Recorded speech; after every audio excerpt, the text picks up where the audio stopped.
Good afternoon. Welcome to Cannabis Live. I'm Travis Copenhaver. This is Nicholas Galendez. Today, we are going to do a review and kind of just overview summary of all the different business licenses available in Michigan. Nick and I were talking as we've done a bunch of these shows, and I'll admit to you guys, sometimes it's kind of hard some weeks to figure out something good to talk about. Something we've been noticing lately is as we continue to add more and more types of licenses in Michigan, a lot of people sometimes just need a little summary refresher about what these different licenses are, what distinguishes them, what the application requirements are. So if you want to know you want to be a medical marijuana grow, well, that's going to be slightly different to get started than if you wanted to be an adult use grow or if you want to be a designated consumption area.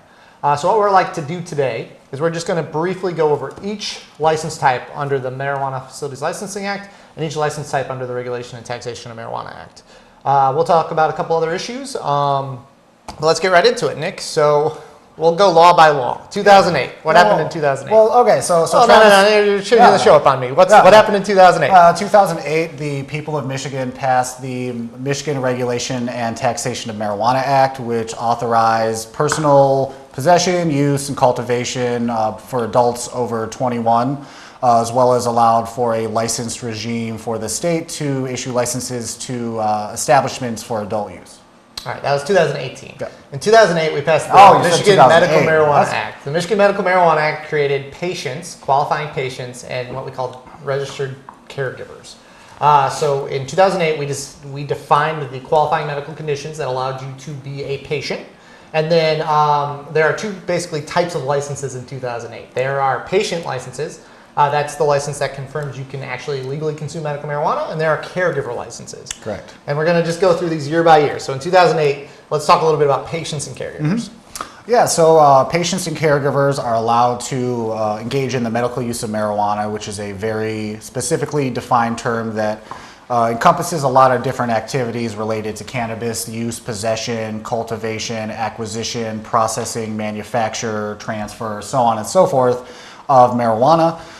There are certain qualifications for how to become a patient, how to become a caregiver, and certain weight requirements and other different criteria in order to be able to maintain that so-called licensure or registry with the state. Yep. So a patient is the one that can legally consume the product. A patient can choose, they don't have to, but they can choose someone to act basically to cultivate plants on their behalf. That is what we call a caregiver. When a patient makes that election and designates someone as the caregiver, that person can grow up to 12 plants for that patient. A caregiver can be a patient themselves and work for up to 5 other patients. That allows them to cultivate a total of 72 plants. That is the caregiver license. There's a few restrictions about who can and can't be a caregiver. To be a patient, you need a qualifying medical condition. Doesn't matter what your criminal history was, doesn't matter where you're from. If you're in Michigan and you have a qualifying condition, you can apply to become a patient. There's just a few restrictions for caregivers. Let's just kind of go over those briefly. Yeah, so to become a caregiver, you can't have been convicted of a felony within the past 10 years or any kind of controlled substance-related felony ever, as well as, I believe, an assaultive felony. Yep. So there's kind of a time restriction if you've been convicted of one of those for the past 10 years related to controlled substances, but then overall during your entire life, if you've ever had a felony related to controlled substances or assaultive in nature, you could not qualify to actually be a caregiver. Yep, you also have to be 21. So to start in 2008, really going into effect in 2009, those were the only what I would call marijuana licenses in Michigan. And in that system of patients and caregivers, we developed quite a few quasi-legal cannabis businesses over really the last decade. So then, it really started in 2015 into 2016 and 17, we passed the Medical Marijuana Facilities Licensing Act. And that was really truly the first law in Michigan that created business licenses. And really this is where we're going to get into the heart of what we want to talk about today. We're going to talk about the various licenses that law created, and then we'll talk about the adult use licenses to close out the show. So just to start, Nick, let's go over the various licenses the MMFLA created. Yeah, and so to kind of claw back just for a second, the MMMA and the patient caregiver system I always use a kind of a hand. The caregiver could be connected to up to 5 patients and also be a caregiver him or herself, leading up to 72 plants total, up to as long as you are under your weight. What the MMFLA did, though, kind of in response to the different gray market stores and caregiver collectives and medical marijuana caregiver centers that were in certain municipalities, the MMFLA actually created a system to allow businesses, as opposed to caregivers operating in the gray market, businesses to actually obtain a license to lawfully cultivate, process, sell within that same closed loop framework to other licensees, all the way down to selling to patients and caregivers at retail. Yep.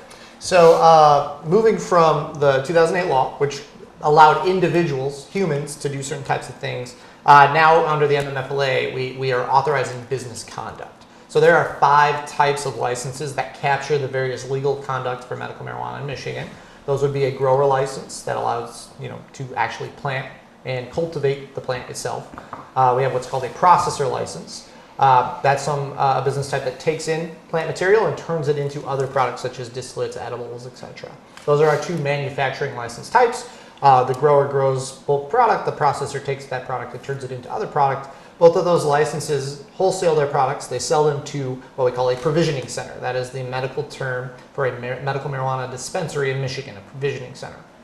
We also have a license called a safety compliance facility. That is our testing lab. So anytime product is harvested by a grower, it needs to go to a safety compliance facility for testing. If a processor takes material and turns it into something else, it needs to be tested. And then if one of those distillate products are then incorporated into an edible like a candy or something, for example, it gets tested actually again. So products are either going to be tested 1, 2, or potentially 3 times on their chain of manufacturing. The final license type is what we call a secure transporter. Secure transporter is going to be the license type that's authorized to move marijuana product And money. from point A to point B. So if you're just a grower, you're not actually legally allowed to drive 50 pounds of your plant material to the processor. You actually have you and the processor agree to do a transfer or a sale, depending on what that agreement's going to be, and you bring in a secure transporter to move it from point A to point B. I'm sure a lot of you know what these licenses are already. We just wanted to give everyone who might be more familiar or less familiar, with these licenses, to kind of just have a quick summary. Now we're going to talk about each one, what kind of the initial application requirements are if you're interested in any of these businesses. So we'll start with the growers. So for the grower application, I think initially the biggest thing is capitalization. There's a Class A grower, Class B grower, and Class C grower, which allows you to grow 500, 1,000, and 1,500 plants respectively. For capitalization, for the Class A 500 plant grow, you need to show $150,000 in assets. 25% of that has to be shown in liquid funds in a bank account or a 401k, so on and so forth. For the Class B 1,000 plant grow, that's $300K in capitalization, and for the Class C 1,500 plant grow, it's $500,000 in capitalization, and again, 25% of that has to be in liquid funds, attested to by a licensed CPA. We've talked about a lot of the other application requirements, so I think that's kind of where we were going with that, is just kind of highlighting the major points. Capitalization is definitely in the medical system and not going anywhere for the time being. So I think as far as you need to have what plant count you want to kind of pursue and know that you need to show the assets appropriate for that certain amount in order to apply to grow that many plants. Right. The main distinguishing factor for the different types of medical marijuana facilities is the total amount of capitalization you're demonstrating. So we'll run through what that is for the rest of the licenses here, and then we'll talk about just overall the same thing that applies to any of these licenses. So next would be your processor, and I'm going to rope in the provisioning center here as well. Either of those license types requires a capitalization of $300,000. The next two we'll rope in together because they're the same number as well. Safety compliance facilities and secure transporters, if you're going for either of those license types, you need to demonstrate $200,000 in capitalization. Capitalization is probably the main difference between the medical marijuana system and the adult use system. And that is really kind of the determining factor between the differences in qualifications between the various medical marijuana license types. So then we'll talk a little bit just about factors that allow you to be eligible for medical marijuana licenses before moving into adult use. The first one is there are certain steps you go through. There's a pre-qualification application. That is the background check for your company. And there's what's called a facility application. The pre-qualification application, anyone who wants to own any of the MMFLA license types needs to submit that application and pass. And the main factor for people who either fail or pass that test, it really comes down to 4 factors. One, No one who is in that process can have a felony in the last 10 years. 2, no one who's in that process can have a misdemeanor for fraud, theft, dishonesty, or controlled substances in the last 5 years. If you have a misdemeanor that is not one of those specific categories, such as like a DUI or a minor crime or something along those lines, it's still a misdemeanor, but not specifically fraud, theft, dishonesty, and controlled substances, you're still going to be potentially okay. The third, probably most important, is you cannot knowingly submit a false application. What that means in reality is you can't recklessly or negligently submit an incomplete application. And then the final disqualifying factor, and again, these are for any MMFLA facility, is merit-based determinations. Typically, in our experience, a merit-based denial is for pretty egregious conduct. Do you have any examples of like what that might be? And I think that's kind of, you're talking about the financial ability and means to operate a marijuana facility, financial integrity, business probity, personal probity, character, moral fitness. Yeah. Without going into specifics on, why some got denied or not, I know that the regulators are very keen and specific in caring about tax delinquencies that have been unpaid for over a year, disregard or history of pattern and practice of not following regulations or state law.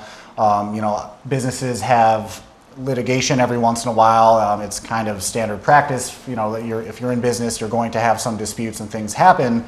But what I think they're really looking at is, you being a defendant in litigation involving your business practices repeatedly for violations of the Fair Labor Standards Act, if you're not treating your employees right or paying them legally, if you have some issues about misclassifying people as independent contractors versus employees, certain wages and benefits and things like that really go to the heart of regulation. And certainly if you have cannabis licenses in other states, any regulatory violations there, things that really go to the heart of regulatory compliance, meaning there's this wide array of rules that everyone is supposed to follow in order to keep this license. Is there some kind of evidence of your history or practice of running a business that would lead us to believe that you wouldn't be eligible and suitable to follow the rules and maintain a marijuana license? Right. In most cases, they're going to be doing a deep dive into not only you, but the companies you're associated with.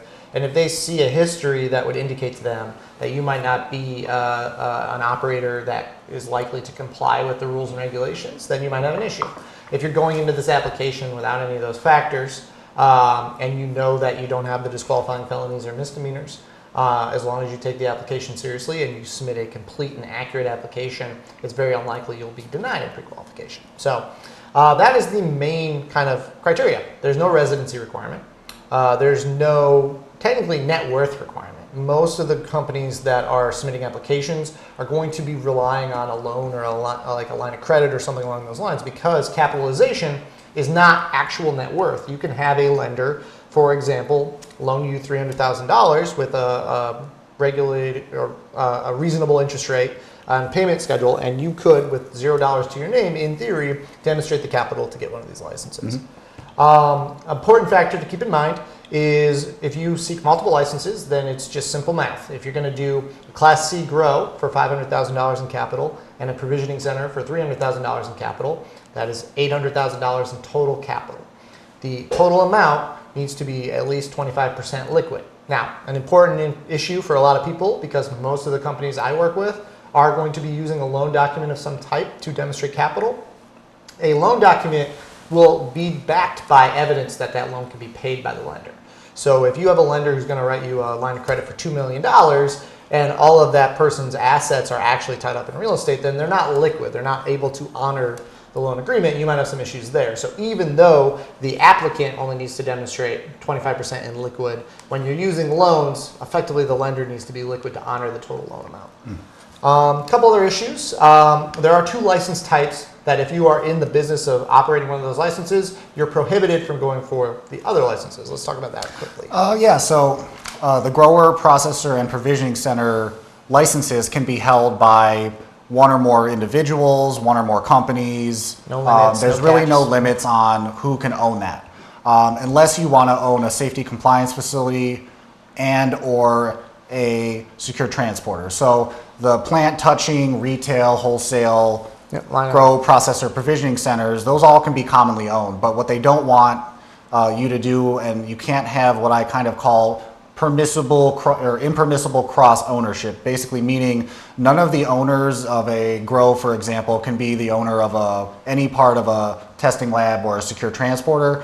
And also, I think that here's one of the things that people kind of look over is that none of the investors from a grow, processor, or provisioning center can also be an investor in a secure transporter or a safety compliance facility. And I think based on what the regulators have said about this process and about these license types, is that they really wanted to keep the gatekeepers kind of insulated and independent from any of the other plant touching or retail licenses. So that's not to say you can't have a good relationship with a secure transporter or a testing lab that, based on your business or your relationship with them, they maybe give you a reasonable business deal, but having somebody on the inside with, tied to money, tied to investment, or tied to actual ownership, I think the state regulators wanted to kind of stay away from that, so to keep things kind of separate and make sure that there's no inside dealing or any kind of, Now impropriety. that doesn't mean that you can't have multiple licenses. So if you are an owner of a secure transportation license, you could in theory have 100 different licenses in 100 different municipalities throughout the state of Michigan. It's just when you hold that license, safety compliance facilities, same way. If you're a secure transporter, you are only a secure transporter. You are none of the other 4 license types. If you're a safety compliance facility, you are only a safety compliance facility. You are not one of the other 4 license types. So even though processors, provisioning centers, and grows get to have 3 interchangeably and have as many of those locations as they want, if you're a secure transporter, you are just a secure transporter, and it is the same for a safety compliance facility. You are just a safety compliance facility. Multiple locations are okay, but license types can't blend. A couple other topics to hit on while we wrap up just what the basic minimum requirements are for these license types. 2 concepts, colocation and stacking. So I'll cover colocation, I'll let you do stacking. Okay. Colocation is when you have different types of licenses that are going to effectively be at the same location. So Nick mentioned vertically integrated businesses. We consider that to be any combination of more than one. So a grower, processor, and provisioning center would be the unicorn that everyone wants, but combining 2 of those as well would be the same idea. If you're a grow, a processor, and a provisioning center, you can have all 3 of those licenses, and they can, if your municipality allows you, have them all be really at the same location, but each one will be kind of its own separate operation. You'll need its own entrance and exit, you'll need its own security, its own storage. There can be common areas as long as those common areas are separated pursuant to the regulations. But we call it co-location because it's different from our next topic, which Nick will go over here in a second. Your processor is going to have its own processing space. Your grower is going to have its own growing space. Your provisioning center is going to have its own provisioning center space. Each space needs to meet the minimum requirements for those license types. The benefit of being co-located is if you do not need to enter the public space, if you don't need to go out and cross the street or drive it across town, when the product from a provisioning center, I should start at grow. So when a product from the grow is ready to go to the processor, if you are not actually needing to enter the public space, as long as Metric approves you and all the testing is confirmed and everything, you can actually move the product from the grower to the processor and then again from the processor to the provisioning center without the need of a secure transporter. So that's kind of co-location. Co-location is sometimes also used when businesses that are owned, 2 marijuana businesses that are owned by 2 different teams are next to each other. That's allowed as well. Again, if your municipality allows you. If I'm a secure transporter and Nick is a grower, we can be next to each other. We can even share a wall in the same facility as long as my ownership structure is completely mutually exclusive from Nick's ownership structure because those 2 can't overlap. So let's talk about stacking. Stacking licenses is very simple. It's only available to Class C growers in the medical frame for medical. The 1,500 plant growers are allowed to, if they get authorization from the municipality and the MRA, to kind of, for lack of a better word, stack their grower licenses. So you imagine this one building, we have 1,500 plants and we want to stack our licenses.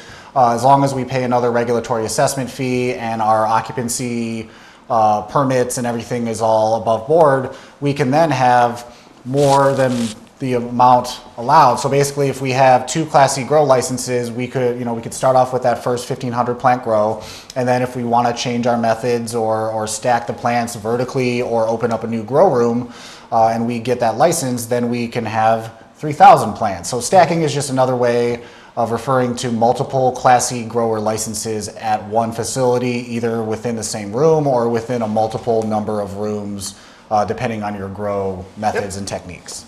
So that's our quick and dirty overview of the MMFLA system. So the MMFLA system is completely up and running. Municipalities are allowing these businesses. At least one of each license type is already out and operating. And if you want to pursue that license type, there's no residency requirements. You just need a minimum amount of capital to be demonstrated. You can start with your pre-qualification. We're not going to really get too into the weeds on the municipality side, but your location actually needs to be approved by your municipality. Once you have that, you go through what's called the facility application, which is where you build out your facility, get it inspected, etc. But to start, which is really what we wanted to just kind of give an overview of what these licenses are and talk about the minimum requirements, that's pretty much it for the MMFLA. If you and your team can pass a background check, can demonstrate the capital, and find a location, get it approved by a municipality, you can be from another state. You can have no money to your name, but be working with a lender. The only real restriction that's not municipality design is going to be the different license types. You have to silo out the safety compliance facility and the secure transporter. So let's move to the Michigan Regulation and Taxation of Marijuana Act. Yeah, so we went over what a caregiver can do or a patient Yep. growing within that 12 plant system. We talked about how for medical commercial licenses, that closed loop system, there's a little bit of complicated nature between the caregiver system right now and the licensed MMFLA system. We don't need to get too much into that. Just before we go to adult use, there's also hemp. So there's hemp farmers that are growing hemp. There's processor handlers now that are doing that. We're waiting for more federal regulations to be able to have commercial hemp and CBD sales here. We didn't really talk about that too, but I just wanted to mention that as one of the other many things that keep coming up. So I think this is good for us to have a refresher on, just kind of big picture talking about all of the separate licenses. So we talked about personal activity, personal conduct in your house. We talked about commercial activity under the medical system, and now, with kind of hemp on the kind of sideline, now we're going to talk about, I think first, personal adult use recreational conduct, and then commercial licensed business conduct. Sure.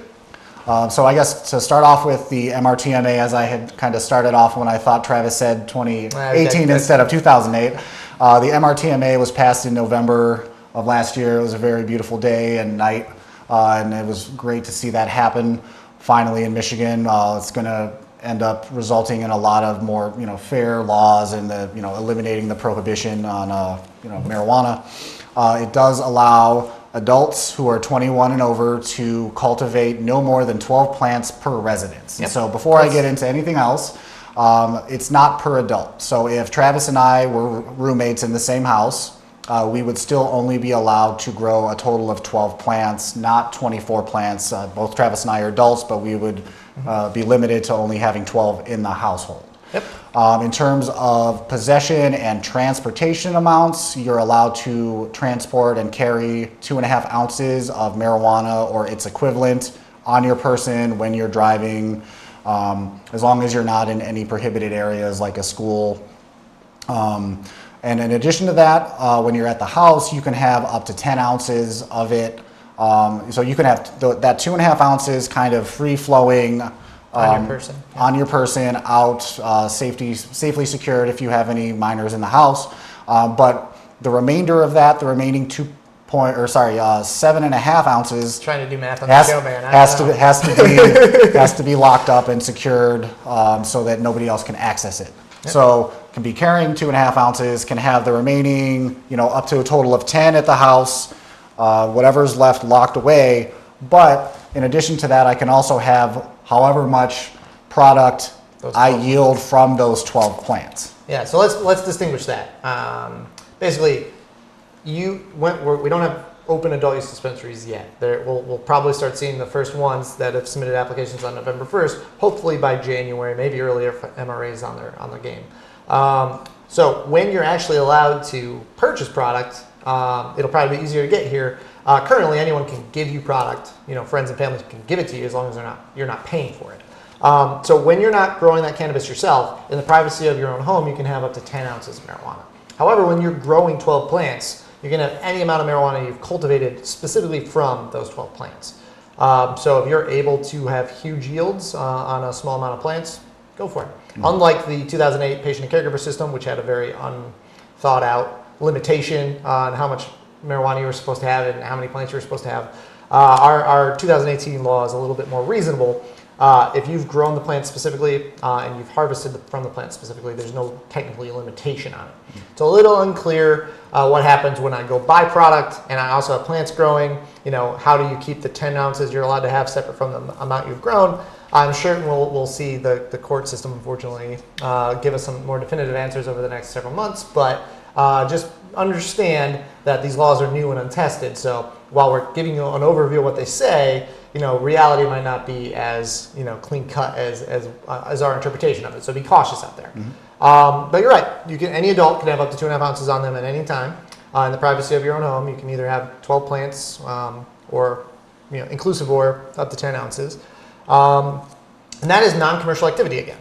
So just like the 2008 law for medical, it was a little bit more commercial because caregivers could grow for up to 5 patients. But there's individual rights that anyone can pursue with very minimal effort.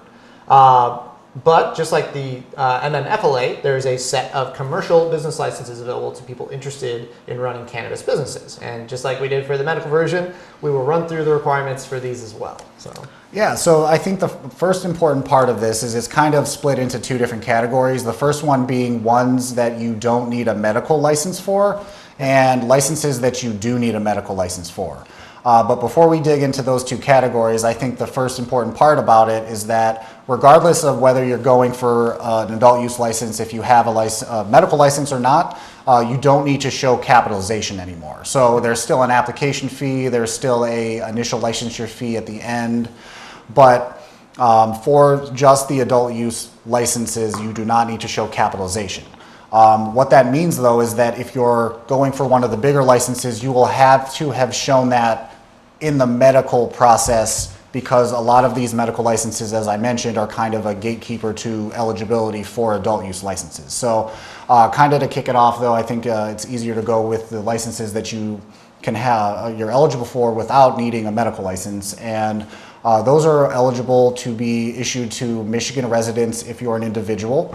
It's a Class A grow of 100 plants and a micro business, which is up to 150 plants. You can process that into concentrates, edibles, however you'd like with it. And you can sell it at retail, but only to adults over 21. So Right. not to another establishment, not to another micro business, only to the consumer. Yep. And this is as good a time as any to also emphasize the difference in disqualifying factors. When you go through the background check for the adult use licenses, if you recall, medical, there's 10-year felony, 5-year misdemeanor for certain types. That's a little different for adult use. The only criminal factor that specifically disqualifies you is if you have a conviction for providing a controlled substance to a minor. Is that correct? Yep. All right. That's a new law. So you might be disqualified from the medical system if you have a certain felony for like a non-drug crime, or even if you have a felony or misdemeanor for a controlled substances crime. But if that charge was specifically not for providing a controlled substance to a minor, you could still, in theory, qualify for a Class A grow or a micro business if you're a Michigan resident. And those 2 licenses are very much designed to give smaller businesses, Michigan-based groups, an opportunity to kind of take a stepping stone into the system. 100 plant count grow is not a far cry from a fully carted out 72 plant caregiver operation. Micro business, similarly, is a one-stop shop. You can basically grow and sell what you're able to produce. And it's our hope that, just a little aside here, that municipalities embrace those license types, because we need to give people who want to be in this space a reasonable means to do so. A lot of these licenses, unfortunately, are very expensive to pursue. They're very complicated to pursue. And we're going to talk about those more complicated ones now. So the Class A, 100 plants, and the micro business, those are for Michigan residents. You can't have specifically a conviction for providing drugs to a minor. But if you're a Michigan resident, or you can become a Michigan resident, there's no 6-year deadline or anything. You just move to Michigan, become a Michigan resident, don't have a conviction for selling to minors, you now qualify for either Class A grow or micro business. The other license types that are similar to the MMFLA license types require you to hold at least one medical marijuana license. Those would be a Class B grow of 500 plants, a Class C grow of 2,000 plants, the adult use processor, what we call a marijuana retailer, that would be the adult use dispensary, the adult use safety compliance facility, and the adult use secure transport. Any of those license types specifically, in order to apply for that license, the company applying for that license needs to hold at least one MMFLA medical marijuana license, not pre-qualification, full licensure. But when you do, the application for the adult use license under state law is going to effectively be expedited, for lack of a better word. Mm-hmm. Yeah, for that, and I know we kind of went over that previously, but if you are in the medical framework and you want to jump over to adult use, as long as the municipality is on board with that, the step one approval process is basically signing an attestation that kind of checks off all the boxes that you need to attest to and consent to and acknowledge. And then you have to submit a social equity plan on how you would like to tackle encouraging participation by disproportionately impacted individuals from communities. After you submit that, you'll get your step one approval, and then the step two is similar to the medical stage, where you're submitting your establishment license, which contains your facility or your establishment plan, your security plan, record keeping, inventory, as well as if you're doing a retailer, you need to submit a responsible operations plan, which goes over how we're going to make sure we're not overselling, we're making sure we're under the daily purchasing limits, not selling to somebody who's too overly intoxicated by cannabis, and the facility inspection and build out and approvals. Yep.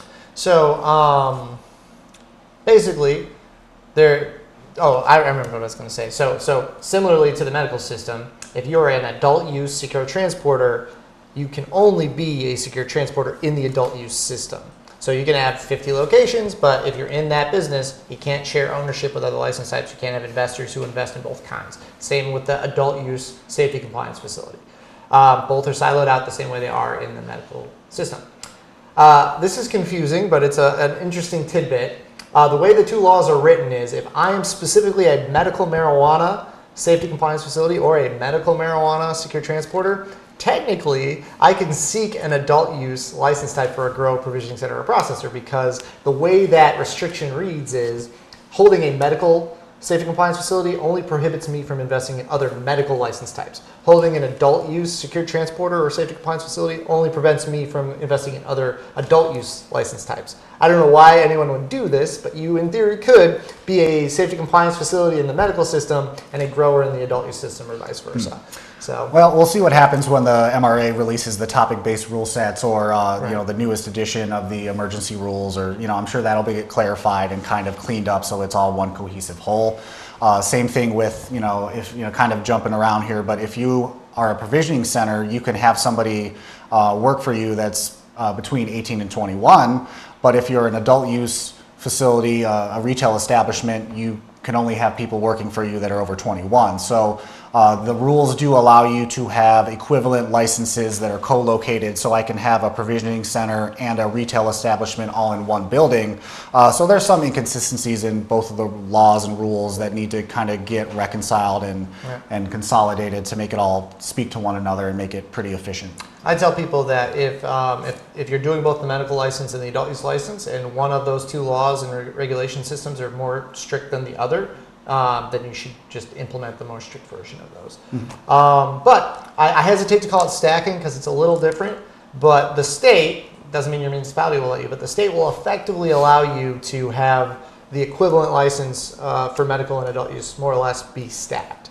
So if I'm specifically a medical marijuana provisioning center, and I also at the same location hold a license for an adult use marijuana retailer, I don't necessarily need two completely separate businesses. I can stack those on top of each other as long as I keep stock separate and clearly indicating which is for medical use only and which is for adult use. Mm-hmm. So before we close out, we'll end with the special licenses that you can kind of have on top of adult use licenses or on their own. We've went over these a little bit in detail as well, but just to kind of go over those again, none of these ones that we're going to talk about, except for the excess marijuana grower, require any kind of license type whatsoever.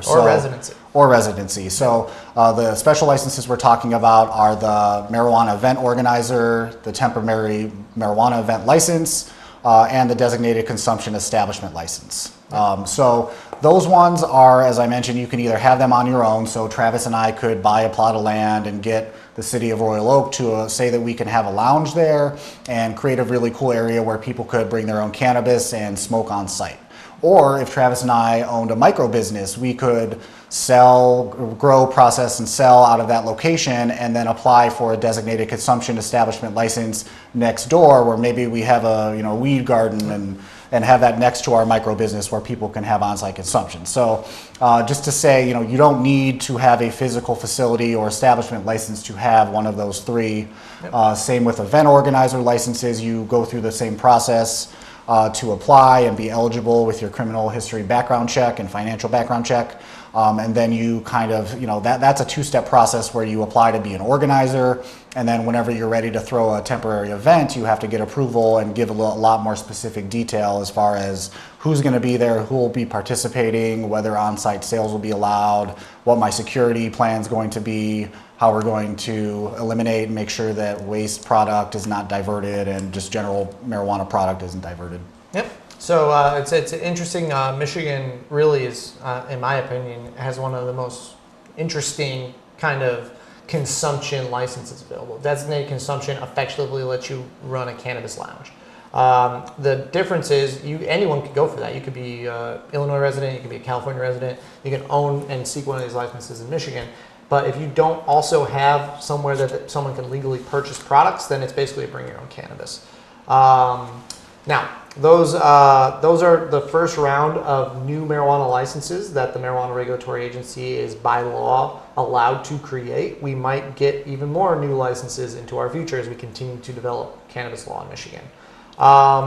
Did we cover all the licenses we want to talk about? And then the excess growers is basically if I have 5 2,000 plant adult use licenses and at least 2 1,500 plant medical licenses, I can boost up my medical plant count or my adult use plant count by also obtaining more medical plant count licenses. Before you do the math, which I'm going to make you do the math. Yeah. All right, we didn't mention that there's a 2-year window for some of these restrictions. So all the license types that require the medical marijuana license to apply, remember those are the Class B and C, the processor, the marijuana retailer, the safety compliance facility, and the secure transporter.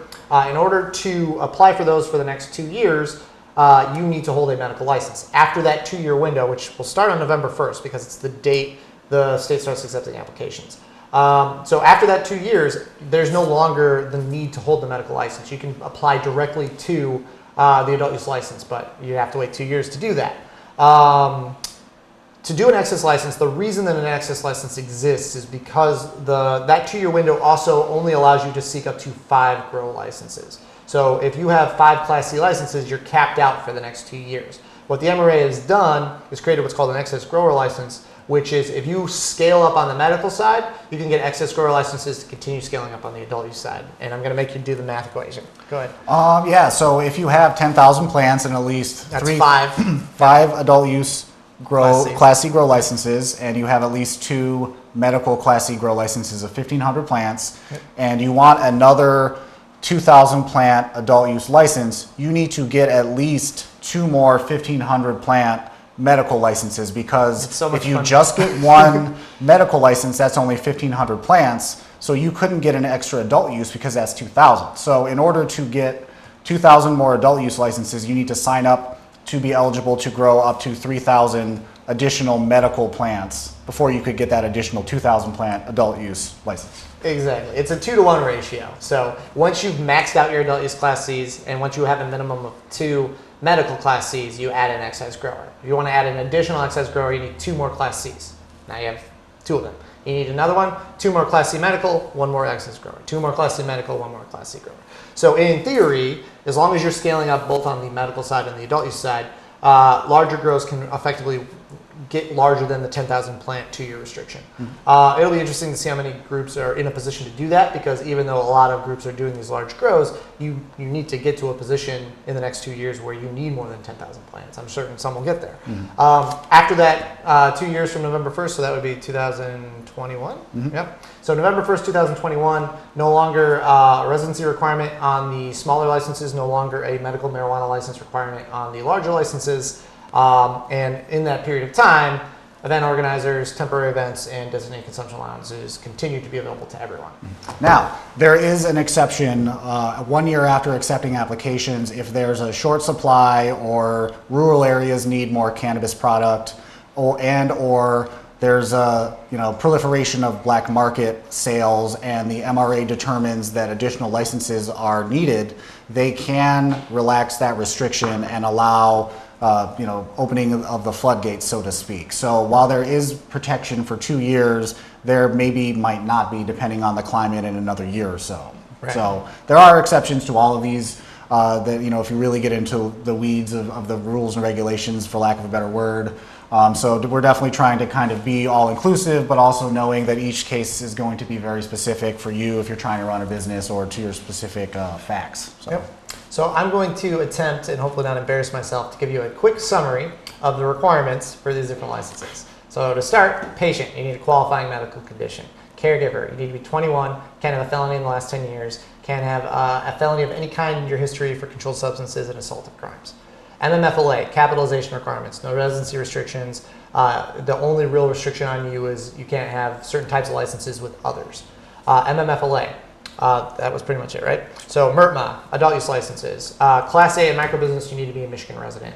Class B, Class C, processor, marijuana retailer, safety compliance facility, and secure transporter. The applicant, remember that's typically a company, needs to hold at least one medical marijuana license. Event organizer, temporary event, and designated consumption lounge are available to everyone. Yep, sounds good. Nope. There you go. So if anyone asks me again where to start, watch this video. Yep. So that's going to do it for us today. Thank you, Nick, for helping me stay on track as we went through making 15? Me do math. Well, yeah. So there's 5 total on adult use and medical side, plus the special licenses. There's 4 of that, plus the 2 under the MMMA, plus the processor handler, the grower, and everything related to hemp. So there's over 20 licenses in Michigan that you could have. And you can't all have them as ones, but there's 20 or more that are kind of available and that everyone has to keep track of. If you're within that system or thinking about going into the other framework, you need to kind of figure out how that might affect your current license or where you stand there. So, and depending on who you are and where you come from and what your budget is, there's likely a license for you. Some of them are going to be prohibitively expensive. Some of them might be smaller in scale than you want, and everything in between. So if you're interested in doing a cannabis license or a hemp license, definitely look into it, because even though you'll be hearing about these larger, very expensive licenses to pursue, that doesn't mean you have to start there. There's smaller, more reasonable licenses you can start with. Mm-hmm. And not to mention too, there's all these ancillary businesses that I think get overlooked: staffing, providing different services to all of these different licensed cannabis companies, grow equipment, processing equipment, staffing, as I mentioned, security services. There's a whole plethora of different things that you can do if you want to tailor a regular business to be serving the licensed framework of operating businesses. That's also an option, and those also require some kind of consultation and special care, because you are kind of servicing still businesses that are federally illegal, that are trafficking controlled substances. So definitely, also exciting because of so many different business opportunities, not even related to the actual operational company itself, that I think people tend to overlook sometimes. Yeah. Well, that's going to do it for us today. So thanks for joining us, and we look forward to. I think we're going to be off next week because of our conference, right? Mm-hmm. Yep. All right. So no show unless next week. Martin and I do it. But. Unless we do it on site. We're going to be in Grand Rapids for the Marijuana Law Section Conference. So if anyone's going to that, we'll see you there. And we'll be back the week after that with a show. So thanks so much for joining us. I'm Travis Copenaber. I'm Nicholas Galendez. We'll catch you next time.